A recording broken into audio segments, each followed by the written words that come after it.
A paz do Senhor, meus irmãos. Eu sou o pastor Hércules Carvalho Denob e junto com o pastor Adolvilson Alves de Andrade, nós somos pastores auxiliares na Igreja Evangélica Assembleia de Deus em Apucarana, igreja que é presidida pelo pastor Daniel Salles Ascioli. Pastor Adolvilson, paz do Senhor. Pastor Hércules, pastor aos nossos queridos irmãos que nos acompanham através do YouTube e do Facebook. Que Deus abençoe. Mais uma pré-aula para a glória de Deus.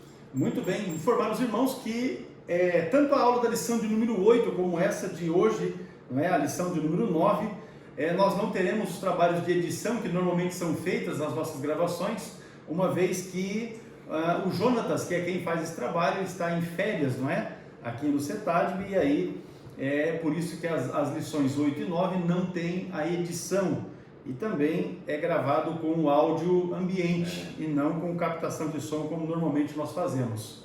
Mas nada impede de que venhamos a compartilhar o conteúdo bíblico que é ensino para a nossa aula da lição de número 9, que será presencialmente ministrada em nossas igrejas no dia 27 de agosto. Veja que nós já estamos caminhando para o encerramento do segundo mês, deste terceiro trimestre de 2023. Uma bênção tem sido o conteúdo das lições e não será diferente agora. Lição de número 9, uma visão bíblica do corpo é o tema da lição. O textuário da lição está na primeira epístola de Paulo aos Coríntios, capítulo 6 e o versículo 13, que diz: mas o corpo não é para a prostituição, senão para o Senhor, e o Senhor para o corpo. A verdade prática diz o seguinte: o corpo é o templo do Espírito Santo e por isso deve ser conservado em santificação até a volta de Cristo.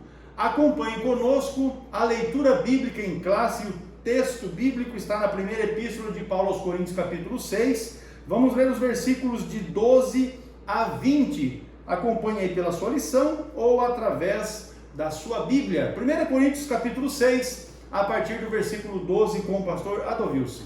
Todas as coisas me são lícitas, mas nem todas as coisas convêm. Todas as coisas me são lícitas, mas eu não me deixarei dominar por nenhuma. Os manjares são para o ventre e o ventre para os manjares. Deus, porém, aniquilará tanto um como os outros. Mas o corpo não é para a prostituição, senão para o Senhor, e o Senhor para o corpo. Ora, Deus, que também ressuscitou o Senhor, nos ressuscitará a nós pelo seu poder. Não sabeis vós que os vossos corpos são membros de Cristo? Tomarei, pois, os membros de Cristo e fá-los-ei membros de uma meretriz? Não, por certo. Ou não sabeis que o que se ajunta com a meretriz faz-se um corpo com ela? Porque serão, disse, dois numa só carne. Mas o que se ajunta com o Senhor é o mesmo Espírito. Fugi da prostituição. Todo pecado que o homem comete é fora do corpo, mas o que se prostitui peca contra o seu próprio corpo. Ou não sabeis que o nosso corpo é o templo do Espírito Santo, que habita em vós proveniente de Deus, e que não sois de vós mesmos? Porque fostes comprados por bom preço. Glorificai, pois, a Deus no vosso corpo e no vosso espírito, os quais pertencem a Deus. Muito bem, esse é o texto da nossa leitura bíblica que tomaremos por base para a explanação desta lição de número 9. Esta lição tem o seu conteúdo distribuído em 3 pontos principais e estes agora têm os seus objetivos. No primeiro deles é ensinar a criação do ser humano, já no segundo é expor a visão bíblica do corpo e no terceiro ponto da lição o alvo, o objetivo é contrapor a visão secular do corpo. Esses então os objetivos para a nossa lição, e nós vamos então para os desdobramentos desta lição de hoje com o pastor Adolvilson, a definição da palavra-chave corpo. Muito bem, nós temos aqui uma definição geral, O que é corpo? É a constituição ou estrutura física de uma pessoa ou animal, composta por além de todas as suas estruturas e órgãos interiores, cabeça, tronco e membro. E eu trouxe aqui uma observação. Uma das maiores bênçãos que recebemos quando viemos à Terra foi a de receber um corpo físico. O corpo é tão importante que o Senhor o chama de templo de Deus. 1 Coríntios capítulo 6, 19 a 20.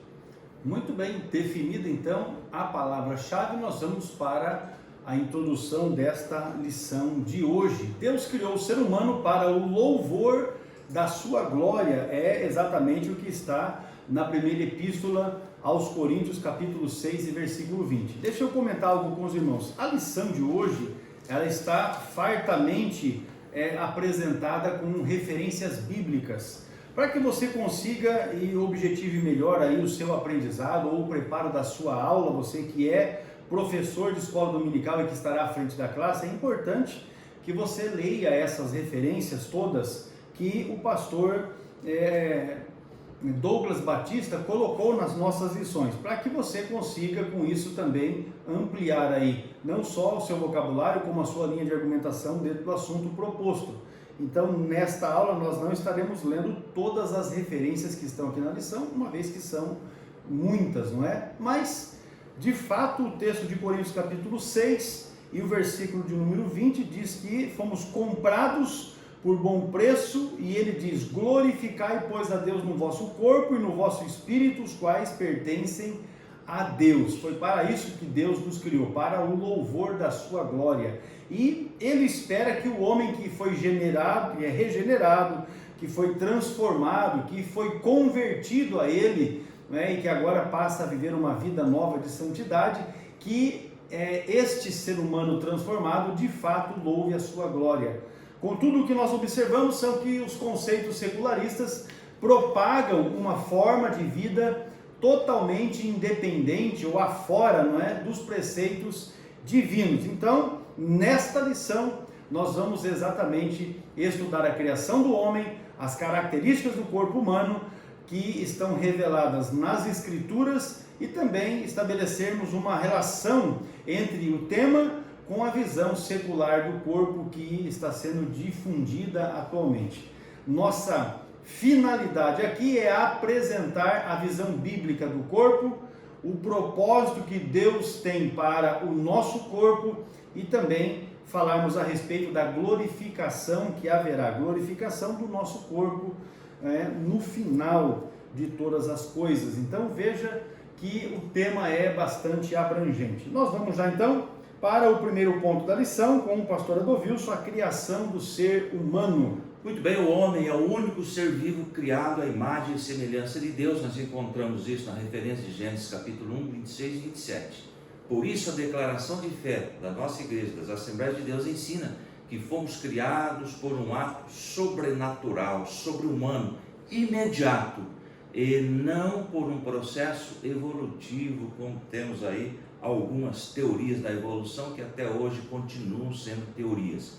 Assim o homem, Adão, foi formado do pó úmido da terra. Gênesis 2,7 diz assim: então o Senhor Deus formou o homem do pó da terra e soprou em suas narinas o fôlego de vida, e o homem se tornou um ser vivente. É interessante, pastor, que lá em Jó 33:6, para corroborar com isto, está escrito assim: sou igual a você diante de Deus, eu fui feito do barro.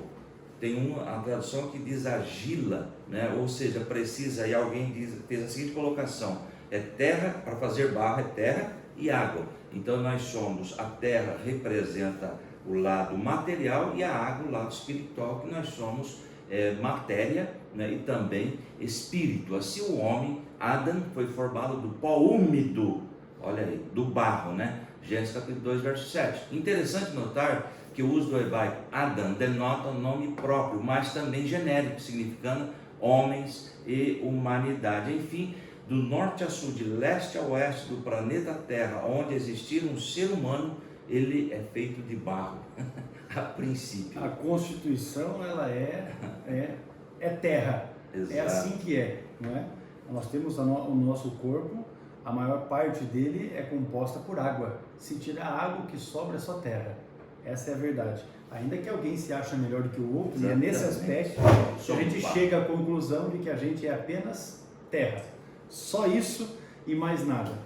O primeiro ponto, então, aqui que nós temos que está falando a respeito da origem da raça humana, você vê que Adão foi de fato o primeiro homem a ser criado e Eva a primeira mulher, esta que foi tomada de Adão, conforme diz o texto bíblico, que Deus colocou o Adão para dormir, tirou dali uma costela e formou, não é? Fez da mulher para ele. Primeira menção de anestesia geral. Pois é, colocou ele numa situação totalmente desligada para que pudesse fazer essa cirurgia, não é? Além disso, o homem e a mulher são descritos como criaturas da terra. Olha só que interessante. Porém, nós temos nesta informação algo maravilhoso, Gênesis 2:7. Soprou Deus em seus narizes o fôlego de vida. Ele não fez isso com os animais. É exatamente esta a concepção da diferença que há entre os homens, não é? Homens, os seres humanos, dos animais. Porque apenas nos homens foi que o sopro de Deus fez essa outorga, não é? No nosso espírito. E isso nos distingue de toda a demais criação.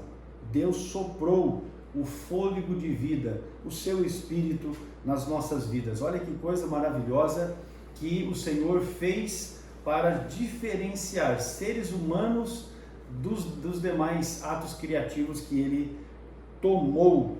Dentro da criação do ser humano, pastor, nós também temos o subponto 2 que fala a respeito da constituição do ser humano. Exatamente. A declaração de fé das Assembleias de Deus professa que a natureza humana consiste numa parte externa, né, que é o corpo ou a carne, chamada de homem exterior, né, e uma parte interna denominada de homem interior, composta de espírito e alma. Nós comentamos na aula passada alguma coisa sobre isto. Esta combinação humana é denominada tricotomia, ou dividida em três, ou três substâncias: espírito, alma e corpo, conforme aos Hebreus capítulo 4 e versículo 12. Existe um segmento, pastor, que afirma que nós somos somente dois, corpo e alma. Porém, através de textos bíblicos, nós conseguimos comprovar a tricotomia humana. Exemplo dessa estrutura pode ser observado na pessoa de Cristo, não é? Agora, veja bem, queridos, que nós temos Hebreus capítulo 4, versículo 12, eu não sei se o senhor já localizou, esse texto é muito importante, não é? Sobre a constituição ou a divisão do ser humano em três partes: espírito, diz assim o texto, alma e corpo. porque a palavra de Deus é viva e eficaz, e mais penetrante do que qualquer espada de dois gumes. Aí diz o texto: e penetra até a divisão da alma e do espírito, e das juntas e medulas, e é apta para discernir os pensamentos e as intenções do coração. Então veja aqui o escritor aos Hebreus fazendo referência de alma e espírito, e a palavra de Deus ela somente consegue chegar neste ponto, né, onde está ali a alma e o espírito. Coisa maravilhosa é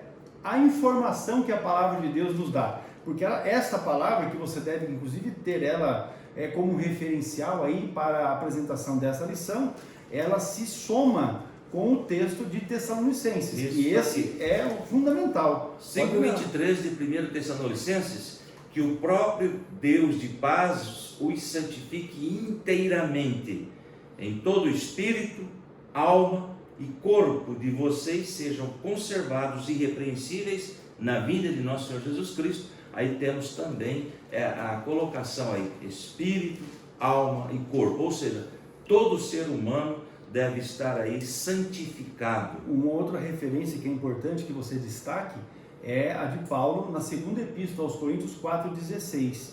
Ele diz assim: por isso não desfalecemos, mas ainda que o nosso homem exterior se corrompa, o homem exterior é o corpo, e se corromper aqui é no sentido de deteriorar-se, de envelhecer-se, de adoecer, enfim, de enfermar, é nesse aspecto o corromper. Aí ele diz: o interior, contudo, se renova de dia em dia. Então, você observa que há essa distinção na criação em relação ao homem exterior, o corpo, aquilo que é visível, que é material, e o homem interior, aquilo que é invisível, mas que a Bíblia aqui nesse texto está dizendo que ele pode se renovar, porque aqui o homem interior é, na verdade, espírito mais alma, que são indivisíveis, o espírito que nos comunica com Deus e a alma que nos comunica, não é, que faz com que possamos interagir com o mundo por meio das emoções. Nós já vamos verificar essa questão.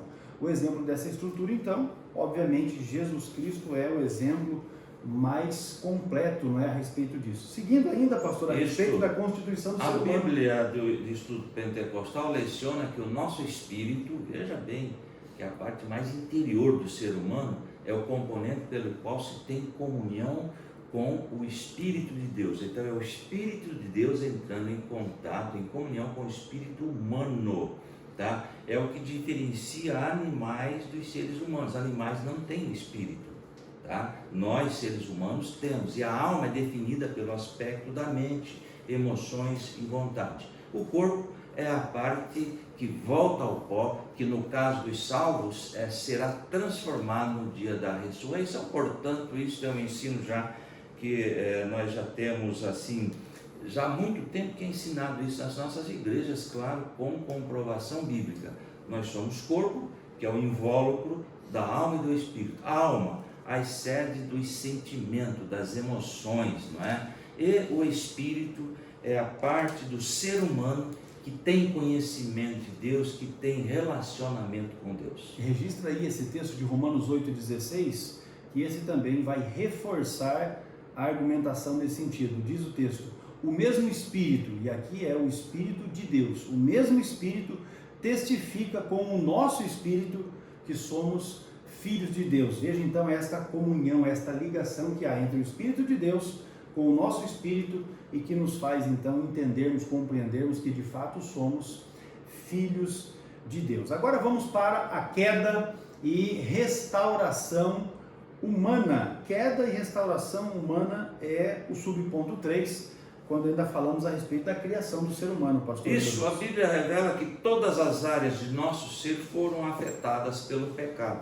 Fato inegável, Romanos 7,20, que está na lição, diz assim: ora, se faço o que não quero, já não sou eu quem o faz, mas o pecado que habita em mim. E o versículo 21 diz assim: assim encontro esta lei que atua em mim, quando quero fazer o bem, o mal está junto a mim. E o 22, pois no íntimo do meu ser tenho prazer na lei do Senhor. Agora, olha o versículo 23, mas vejo outra lei atuando nos membros do meu corpo, guerreando contra a lei da minha mente, tornando-me prisioneiro da lei do pecado que atua em meus membros. Essa natureza pecaminosa, ela insiste em querer ressuscitar constantemente. A nossa mente é uma luta constante. Até tem um momento que ele diz assim: olha, o bem que eu quero fazer eu não consigo, o mal que eu não quero fazer eu faço.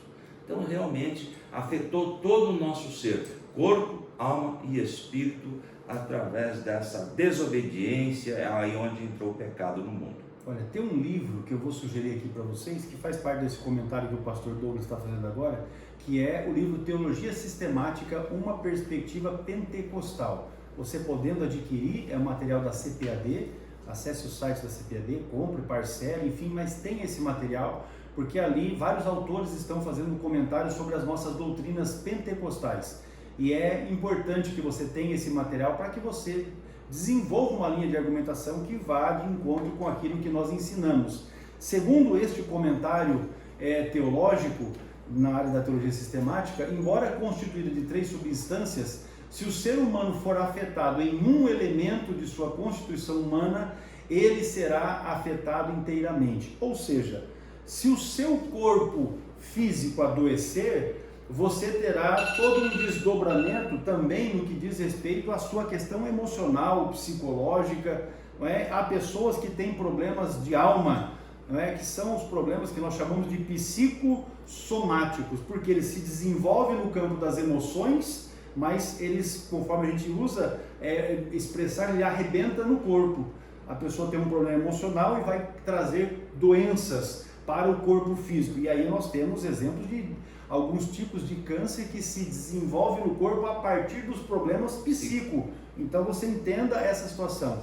né? Não tem como a gente falar, não, eu estou com um problema aqui e tal, sem perceber que isso também afeta a sua relação com as pessoas, a sua relação com o seu próprio corpo, aí gera problemas de autoestima baixa, não é? Ou uma autoestima ainda muito elevada, problemas dos mais diversos, mas você vai observar sempre isso. Se uma parte desta tricotomia for afetada, as coisas vão desandar. Veja que se você não tiver no seu espírito um relacionamento bom com o Espírito de Deus, isso vai trazer tantos problemas emocionais ligados à alma, quanto os problemas com o corpo. E é exatamente o conteúdo da lição. Porque pessoas que não têm esse vínculo com Deus, perderam esse vínculo com Deus, automaticamente sofrerão as consequências, tanto nas emoções, na alma, como também no seu corpo. E aí, é por isso que as pessoas acabam se entregando às mazelas que estão aí e que nós vamos, na sequência,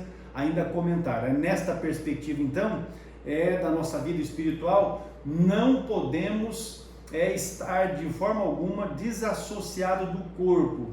Pelo texto que nós já mencionamos de Coríntios 20, que diz que o Senhor nos comprou por um bom preço, então devemos glorificar a Deus no nosso corpo e no espírito, os quais ambos pertencem a Deus. Então, o corpo é meu, é como nós já comentamos na lição de número 7, não é? Meu corpo, minhas regras. Não, o seu corpo pertence a Deus e a regra foi Deus quem estabeleceu e a regra está aqui, é na Bíblia Sagrada. Então, se nós vivermos por esta regra, o nosso corpo também, que pertence a Deus, será abençoado. Pode prosseguir. Pastor, é interessante, eu quero fazer uma colocação aqui. Nós fomos feitos do barro. É interessante que o professor pesquise aí no Google, né? No Google nós encontramos tudo, que elementos químicos encontrados na Terra é encontrado no também nosso no corpo humano. E eu marquei aqui, o pó da terra, corpo humano.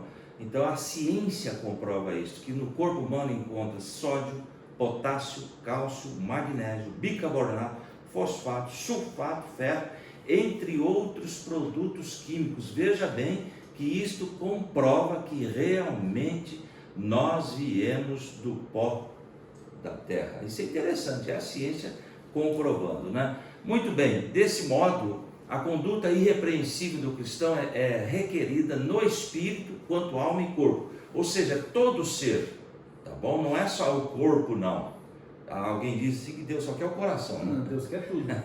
Isso quer dizer que a santificação deve atingir a parte material, corpo, e a imaterial do homem, que é o espírito e alma. Contudo, essa restauração somente é possível por meio do sangue de Jesus, de Cristo, né? De Jesus Cristo, pela ação do Espírito Santo e pela palavra de Deus. Somente Ele pode realizar este milagre. Todo ser santificado, todo ser glorificando e exaltando o nome do Senhor. E o assunto aqui é o corpo que deve glorificar a Deus também. Muito bem, então é uma transformação completa que deve haver na vida do ser humano. Para encerrarmos então esse tópico primeiro, Deus criou o ser humano e o constituiu de corpo, alma e espírito. Glória a Deus por isso. Avançando para o tópico segundo, a visão bíblica do corpo. Observe que o objetivo da lição aqui é falarmos e apresentarmos para os irmãos, para a igreja de Jesus, que na verdade o corpo conforme o texto de 1 Coríntios 6,20, pertence a Deus e por isso ele também não pode ser deturpado, não pode ser usado para a prática do pecado, para a prática do mal. E é nesse aspecto que nós vamos avançar aqui para esse tópico segundo, não é, da nossa lição, a visão bíblica do corpo. Muito bem, o termo corpo é grego soma, que o pastor acabou de comentar, de problemas psicossomáticos, psique-mente, soma, corpo. Então está aí a definição do grego. É interessante que nós vivemos uma época de doenças psicossomáticas, pastor, constantemente. Até tem uma frase, eu não sei quem disse, mente sã, corpo são, porque a mente está bem, o corpo também está bem. Normalmente identifica a parte exterior do ser humano, Mateus 10:28, 1 Coríntios 15:38. O termo carne no grego é sarx, quando se refere ao homem físico, incluindo a sua dimensão exterior. Ambos os termos indicam a parte visível, este corpo, né, e material da natureza humana. Nós falamos na aula anterior que Deus nos deu o corpo para termos contato com o mundo material através dos 5 sentidos. Se não tivéssemos o corpo, nós éramos espíritos.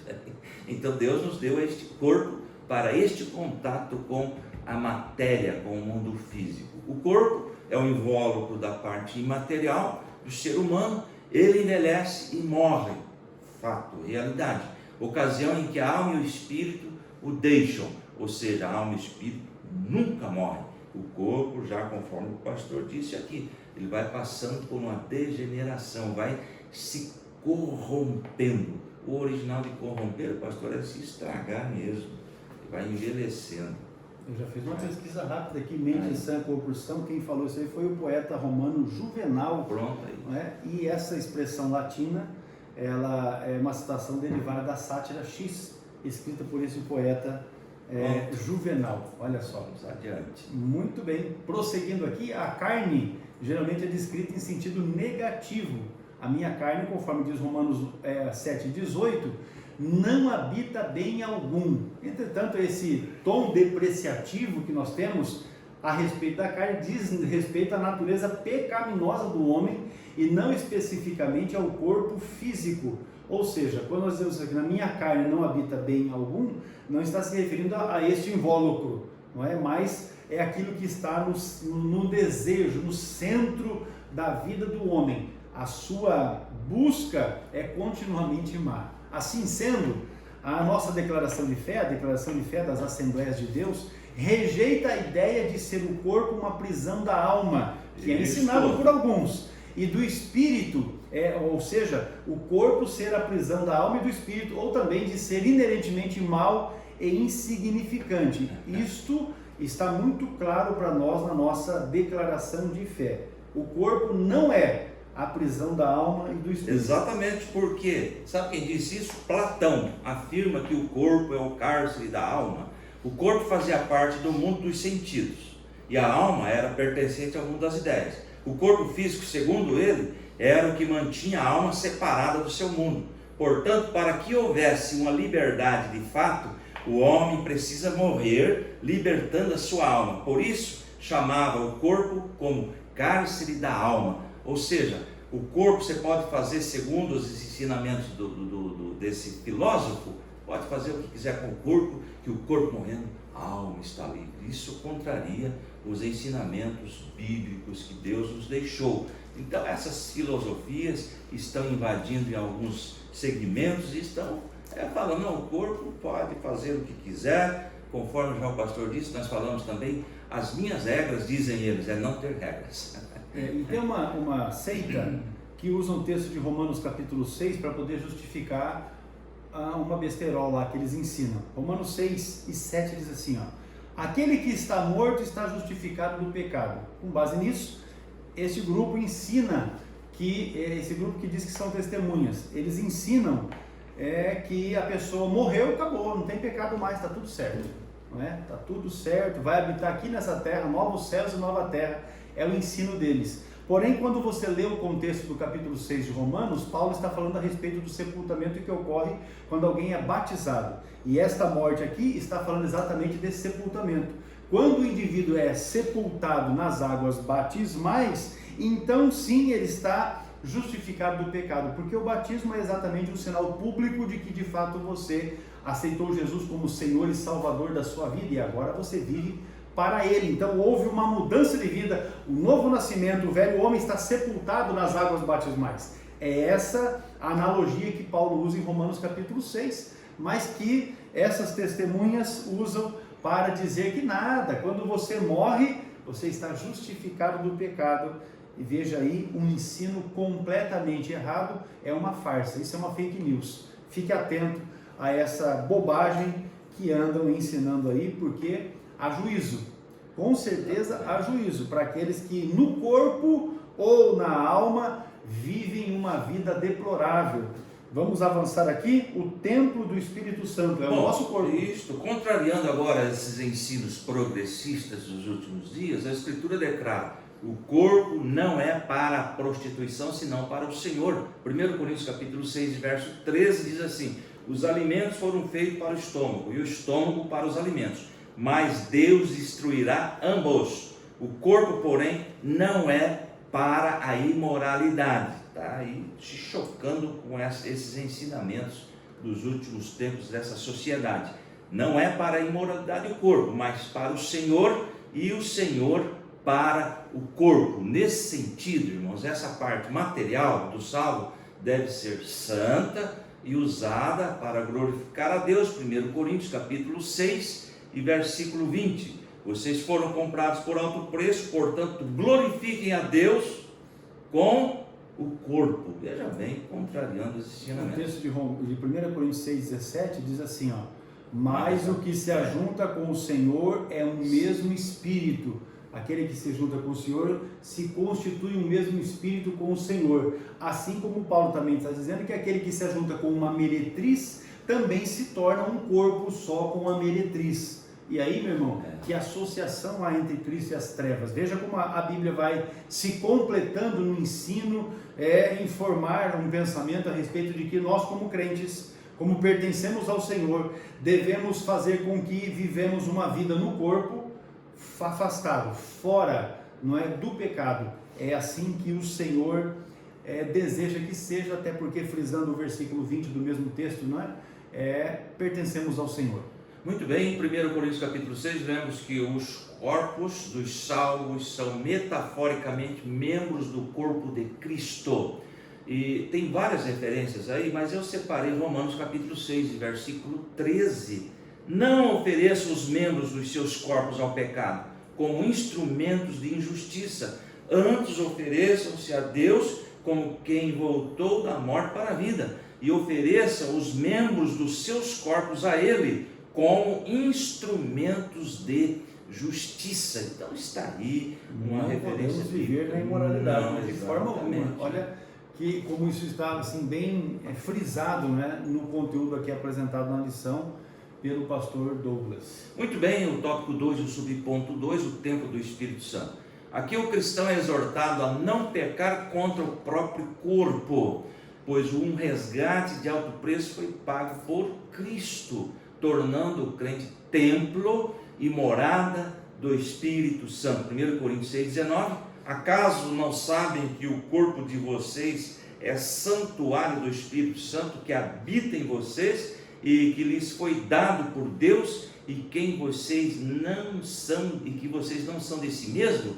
Então Deus habita em nós. Aquele que passou pela regeneração, aceita Cristo, se esforça para viver conforme a palavra de Deus, ele é templo do Espírito Santo. Aqui eu quero fazer uma colocação. A gente ouve em alguns momentos um evangeliquez que surge por aí: Deus visitou a igreja ontem à noite. Deus não visita a igreja. Deus não visita a igreja, Deus está na igreja, presente. A visita chega e vai embora. Deus não está, porque nós somos templo e morada do Espírito Santo. Portanto, como santuário, o corpo nunca deve ser profanado por impureza alguma.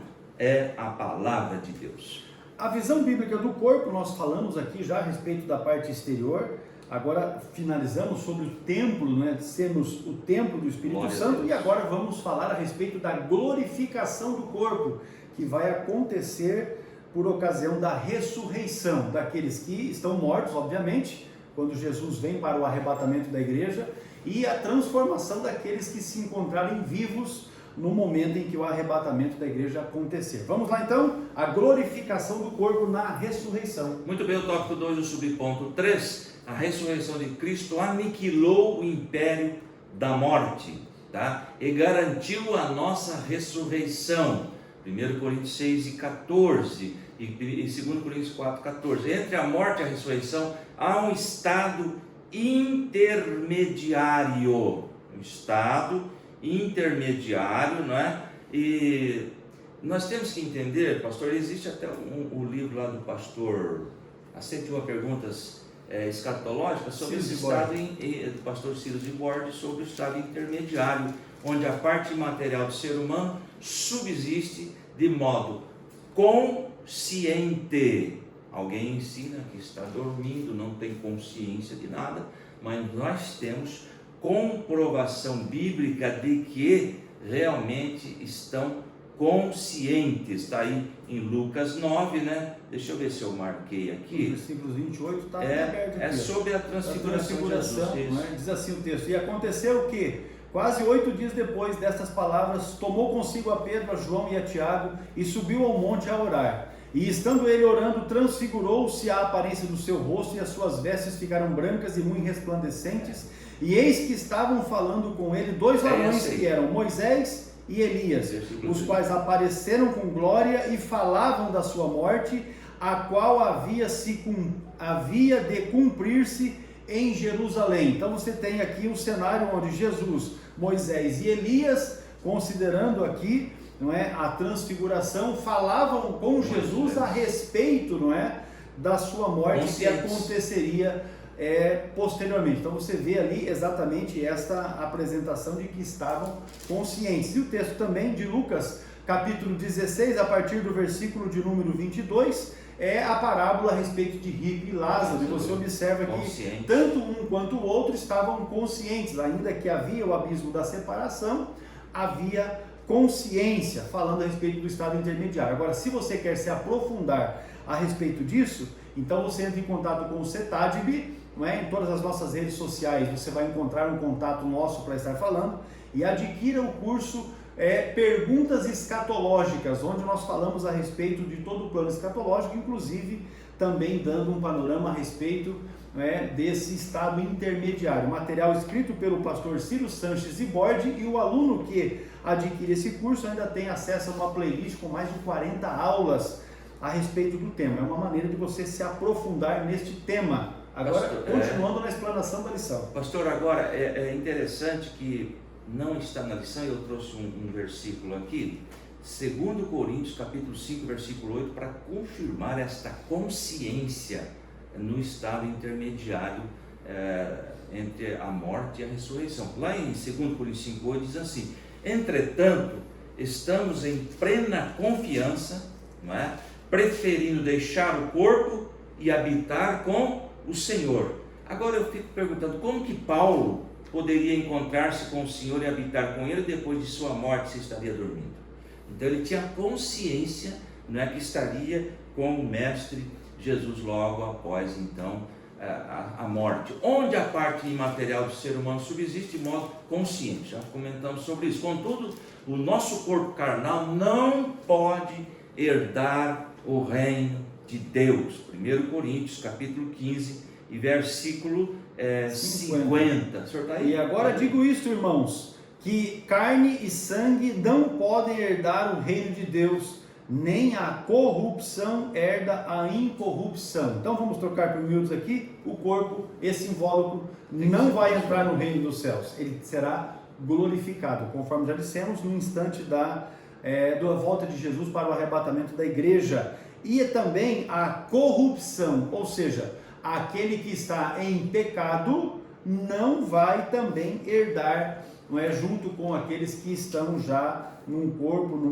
já foram transformados em sementes incorruptíveis. Então fica muito claro aqui que no céu não entra pecado. E aí segue a musiquinha que a gente canta na escola dominical com as crianças, não é? E ela é uma verdade. Inclui então a redenção e a transformação do nosso corpo mortal conforme o corpo glorioso de Cristo. Para entrarmos então nos céus, no reino dos céus, nós teremos que ter o nosso corpo transformados. Não tem como ser diferente disso. Para tal, a referência é Romanos 8, 23, que eu vou ler aqui para os irmãos, e diz assim, ó: e não só ela, mas nós somos que temos as primícias do Espírito, também gememos em nós mesmos, esperando a adoção, a saber, a redenção do nosso corpo. Deverá, para podermos entrar no reino dos céus, deverá passar o nosso corpo por uma transformação. Muito bem, o tópico 2 e o subponto 3, deste modo ocorrerá quando Jesus, esse evento ocorrerá quando Jesus voltar. Transformação do corruptível e incorruptível, né? É o arrebatamento da igreja. Exatamente. E na ressurreição a parte material será reunida com o corpo incorruptível, glorificado, espiritual e imortal. Assim, a morte é o último inimigo a ser vencido, merece uma explicação. Mas a morte não está na lição, mas a morte não pode ser destruída por simplesmente não haver mais morte. A morte só pode ser destruída e aniquilada por uma ressurreição geral. É quando a morte será vencida, pastor? Quando houver a ressurreição geral. Se não houver ressurreição geral, é mais evidente que a morte ainda manterá seu império. Portanto, o fato de a morte ser destruída assegura o fato de que haverá uma ressurreição geral. E isso também prova que após a ressurreição, claro, não haverá mais morte. Então, o último inimigo a ser vencido é a morte, quando houver a ressurreição. A visão bíblica, então, para o corpo tem a ver com o exterior do homem, como imagem de templo do Espírito Santo, com a ressurreição e também com a glorificação final. Com isso, nós encerramos aqui esse segundo ponto que fala a respeito da visão bíblica do corpo, mas caminhamos então para a visão secular do corpo. Como é que o mundo vê o corpo? E o primeiro aspecto que nós temos aqui é exatamente o hedonismo e o narcisismo. Exatamente, zelar e manter o corpo saudável é uma forma de glorificar a Deus. Temos que cuidar aqui do tempo, viu, pastor? Com certeza. Contudo, em tempos pós-modernos, a busca da felicidade, o hedonismo e o narcisismo são incutidos na sociedade. Agora, o que é hedonismo? Olha aí, hedonismo, nos referimos ao estilo de vida em que a obtenção do prazer e a fuga do sofrimento são prioridades. Neste aspecto, tudo é permitido. E eu trouxe aqui essa questão de hedon. A palavra hedon é prazer, é desejo, não é? É uma doutrina que tem que buscar o prazer. Enquanto vivemos, só temos uma vida, vamos buscar todo tipo de prazer, não é? E negam o sofrimento, né, na vida. Então, o hedonismo, quando você ouvir falar hedon, prazer. E o narcisismo também, que nós já falamos há tempos atrás, aludimos ao amor excessivo que uma pessoa tem por si própria, é o egocentrismo. O narcisista é a preocupação de alguém de ser grandioso, vaidoso, exibicionismo, sentimento de indiferença em relação ao outro, é a ausência de empatia, é a incapacidade de se relacionar. O narcisista, ele gosta dele, ele ama ele, e ele se acha, ele quer ficar na vitrine. Então hoje nós estamos vivendo uma sociedade dessa maneira, pastor. A pessoa procura lá, nada contra, nós precisamos fazer academia, sim, mas nós percebemos que a pessoa quer ficar, né, com os tríceps e bíceps, e ele é um narcisista, ele adora a sua própria imagem, é a autolatria. Né? O narcisista, ele acaba sendo também aquele ególatra, né? Ele tem aquela afeição muito elevada a respeito de si mesmo, né? A respeito de si mesmo um posicionamento muito elevado além daquilo que de fato é.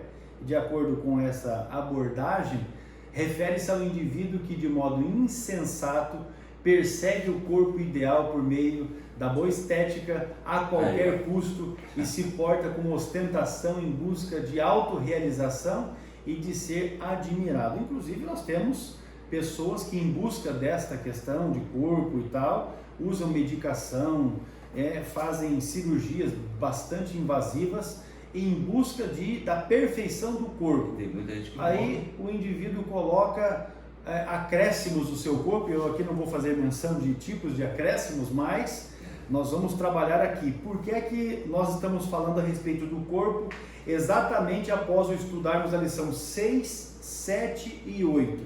Porque na lição 6 nós vimos a respeito da masculinidade sendo depreciada, depois na lição de número 7 a feminilidade sendo depreciada, e na lição anterior nós falamos a respeito de transgênero, e aí agora estamos falando a respeito do corpo. E quando nós entramos para essa questão aqui do hedonismo e do narcisismo, nós estamos fechando a questão com o conteúdo da lição 6, 7 e 8. Porque as pessoas buscam a transformação do seu corpo por meio de tudo isso que nós acabamos de mencionar aqui, exatamente porque, de certa forma, também são narcisistas. E em oposição a essa cultura, Paulo deixa algo preciosíssimo para nós, que está na primeira epístola aos Coríntios, capítulo 6, No verso 12 que ele diz assim, ó, todas as coisas me são lícitas, mas nem todas convêm.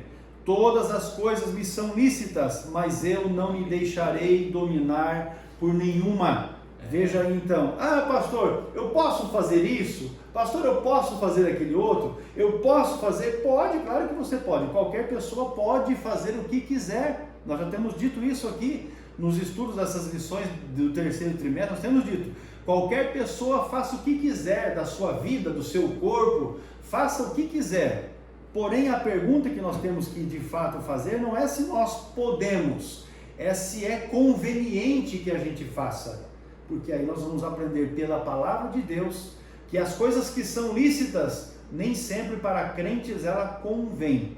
E se não convém para os crentes, não devem ser praticadas, porque aí, conforme já temos anunciado aqui também, há condenação para aqueles que fazem as coisas que não convêm. Então avançamos aqui, pastor, então, ao finalizarmos sobre hedonismo e narcisismo, para o subponto 2, que é erotização e libertinagem. Aí o ser humano ele não tem limite, ele não tem regras. Está escrito no tópico 3 do subponto 2, ao formar o ser humano, Deus também criou a sexualidade. Não se trata de algo impuro. O mesmo Deus que criou os olhos, os ouvidos, a boca, o nariz, os braços, criou os órgãos sexuais. Não foi o diabo que criou. De jeito nenhum. Só que ele colocou regras. O pecado não está no sexo, mas na perversão de seu propósito. A declaração de fé das Assembleias de Deus leciona, ensina que a relação sexual não é só para procriar, mas também para o prazer dentro dos limites do matrimônio, regras, normas e do uso natural do corpo. Todavia, em nossos dias, a erotização do corpo é explorada nas mídias, artes, músicas e literatura. Mídia erotizada, eu escrevi aqui, pastor, de caráter erótico. O intuito da mídia é erotizar cenas de nudez e sexo e é chamar a atenção do público. Faz um comercial de um chinelo, aparece uma mulher seminua. Então a erotização está ocorrendo hoje amplamente na mídia. Isso é fato, é algo que chama a atenção do povo. Isso aí. Vamos acrescentar algo aqui. A respeito daquilo que a declaração de fé das Assembleias de Deus apresenta sobre o sexo não ser só para a procriação, mas também para o prazer, é importante a gente mencionar que este prazer é dentro do casamento e também o uso natural do corpo. Aí nós voltamos para aquele texto que nós temos mencionado aqui de Romanos 1, não é? A partir do versículo 18 até o 31, para que você leia e tenha essa referência a respeito do uso natural do corpo. Essa questão da erotização, o pastor Adovil citou aqui um exemplo, você veja que isso tem um problema, cria um problema na sociedade e na família, nos casais, porque o indivíduo está ali assistindo essa mesma propaganda que o pastor Adovil se referiu, e ele olha aquela mulher e pensa naquela mulher como uma mulher ideal, e de repente ele olha para a sua mulher e a sua mulher não tem aquele corpo bem contornado, bem desenhado como a mulher da propaganda.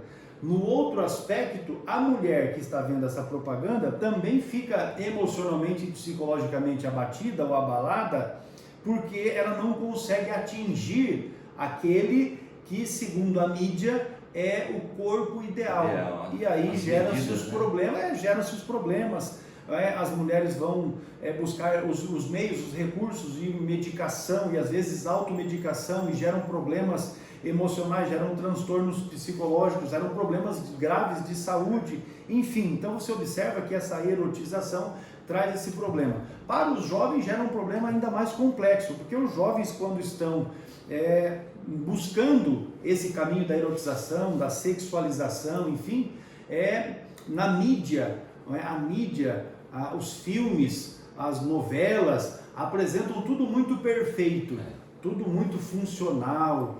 Você vai observar casais lindos ali se relacionando, mas a vida é muito diferente disso, porque esses atores e atrizes que encenam esses momentos infindáveis, essas pessoas, na maior parte das vezes, são pessoas que não têm outra atividade nenhuma, não fazem nada o dia todo, às vezes a noite inteira sem fazer nada, acordam a hora que querem, se alimentam, estão descansados e aí eles têm aquela coisa, aquela cara bonita, apresentam sorrisos, fica aquela coisa maravilhosa, e o jovem entende que aquilo é uma coisa assim, isso é tudo uma fantasia, porque no dia a dia você tem que acordar cedo, você tem que trabalhar o dia todo, você vai tomar os seus capotes, não é? Você vai tomar as suas broncas, você vai tomar as suas duras durante o dia, você vai ter os enfrentamentos e os embates da vida, e quando você chega em casa à noite, alguns ainda vão para estudo, vão para faculdade,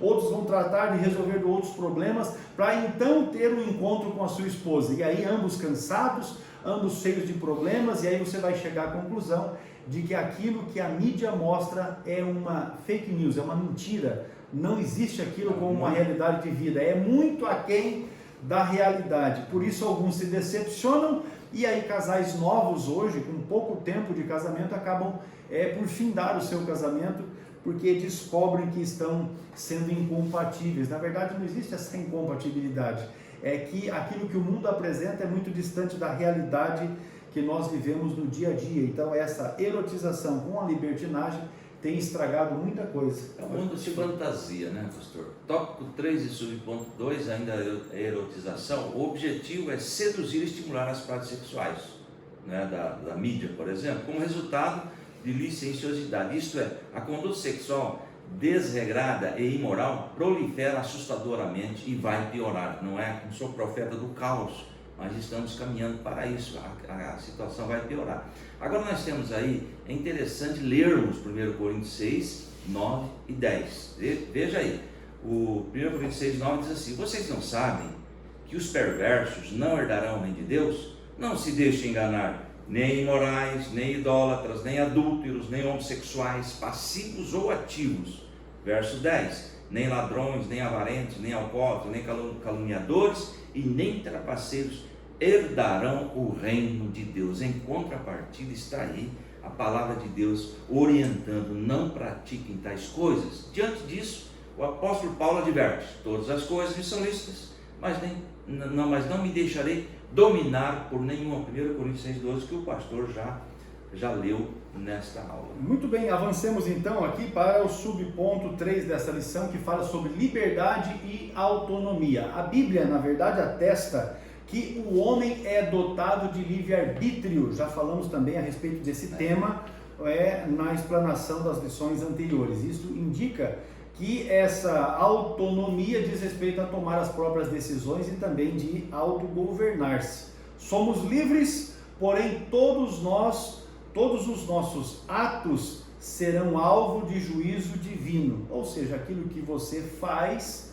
tem as suas implicações. Não obstante, no atual cenário, ideias secularistas promovem a banalização do corpo. O existencialismo ateu, por exemplo, afirma que para descobrir o sentido da vida, o homem deve usufruir da liberdade incondicional. Então aqueles que não temem a Deus, não creem em Deus e que defendem essa ideia do existencialismo, eles têm esse pensamento: olha, para mim poder descobrir o sentido da vida, não é? O porquê da vida, nós devemos usufruir incondicionalmente da nossa liberdade. E aí nós temos alguns pastores, alguns líderes que inclusive distorcem a Bíblia e, vamos colocar assim, identificaram um jargão, dizendo assim: olha, onde está o Espírito de Deus, aí a liberdade. Então, se tem o Espírito de Deus, podemos fazer de tudo. E por isso, ou com base nisso, pulam, cantam, fazem trenzinho, plantam bananeira, roda capoeira. Meus irmãos, é tanto absurdo que a gente tem observado hoje, tudo em nome desse: onde está o Espírito, ali a liberdade. A pergunta que eu faço quando eu vejo esse tipo de abominação é: o Espírito de Deus está de fato nesse negócio? Porque a gente observa que a turma está perdendo a mão, como a gente fala num português assim mais raso, né? A turma está perdendo a mão, porque estão fazendo tudo em nome desta pseudo-liberdade, e eu penso que Deus não está se agradando disso, porque o nosso corpo deve ser apresentado a Deus em sacrifício vivo, santo e agradável. Diz Paulo aos Romanos, esse sim é o nosso culto racional. Muito bem, tópico 13, o subponto 13 é o último slide: liberdade e autonomia. Nesse aspecto, livre de qualquer moral divina, o indivíduo passa a exercer total controle sobre o corpo. Não tem regras, né, para ele. Desse modo, seus adeptos atuam contra o corpo na legalização, aí vem o aborto, eles fazem o que quiser, na prostituição, das drogas, do suicídio assistido, entre outros. Pastor, uma colocação que eu quero fazer, alguém peca e erra, diz assim: ai pastor, a carne é fraca, culpando o corpo. Eu quero dizer algo para vocês: o corpo sem alma e sem espírito não é nada, é morto.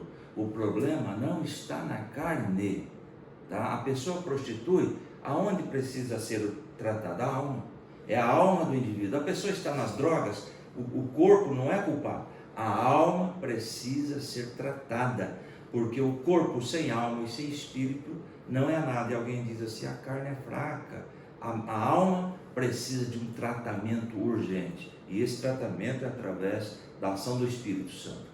Contrário a esse ativismo, o apóstolo Paulo assevera: não sabeis que não sois de vós mesmos? Nós pertencemos a Deus e devemos glorificar a Deus no nosso corpo. O hedonismo, o narcisismo, a erotização e a libertinagem fazem parte desta visão secular do corpo, apresentado aqui neste terceiro ponto da lição. Vamos então para a conclusão. Deixa eu acrescentar algo aqui. Se você está assistindo a nossa aula aqui e deseja ter esses slides que nós estamos aqui colocando, na descrição do vídeo tem os nossos contatos. Você pode solicitar, ou ainda, se você quiser colocar um comentário aqui na aula, informando o seu número de WhatsApp ou o seu e-mail, a gente envia para ti os slides. Eu estou dizendo isso porque nós temos alguns irmãos que mandam comentário, né? Perguntando como faz para ter acesso aos slides. A gente envia, não tem custo algum, para que você possa utilizar aí também nas suas aulas. Conclusão da aula, meu pastor. Muito bem, criado da terra à imagem e semelhança divina, o homem é constituído de 3 substâncias: espírito, alma e corpo. Fica comprovado aí através de 1 Tessalonicenses 5:23. Nessa concepção, não podemos pecar contra o corpo sem afetar o espírito e alma. Quando peca, todo ser é afetado. 1 Coríntios 6:15-17. O corpo é morada do espírito, não é? Espírito com E maiúsculo, Espírito Santo, que não habita em santuário impuro. 1 Coríntios 6:18-19.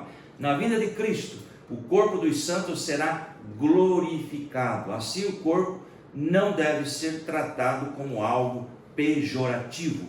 O princípio de cuidado e santidade do corpo deve ser observado pelos que pertencem a Deus.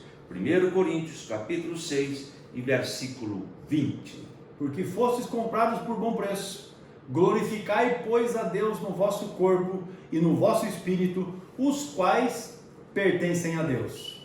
O Senhor abençoe a vida de cada um dos irmãos. Esperamos aqui de alguma forma ter contribuído, e conforme já justificamos no início, esta aula, tanto a de número 8 quanto esta de número 9, não sofrerá edições, porque o jovem Jonatas, que é quem nos auxilia nesse trabalho, ele está em férias. Então, para a próxima semana, aí já voltaremos com as aulas editadas, com os slides sendo apresentados em tela cheia para os irmãos, enfim, para auxiliar até na questão da captação do áudio também, não é? Nós fazemos aqui, quando o Jonatas não está, com a mesa de som para poder fazer a captação melhor, então nós estamos fazendo aqui exatamente por causa desse fato. Ele não está, mas está usufruindo das férias, está feliz, é uma bênção. O Senhor vos abençoe em Cristo Jesus. Pastor Adolfo, as suas considerações finais para encerrarmos. Graças a Deus, mais uma pré-aula encerrada. Que Deus abençoe grandemente você, sua família e seu ministério. Ore por nós, nós oramos por vocês. E a vitória é nossa pela autoridade do nome de Jesus. Deus abençoe a todos. Amém.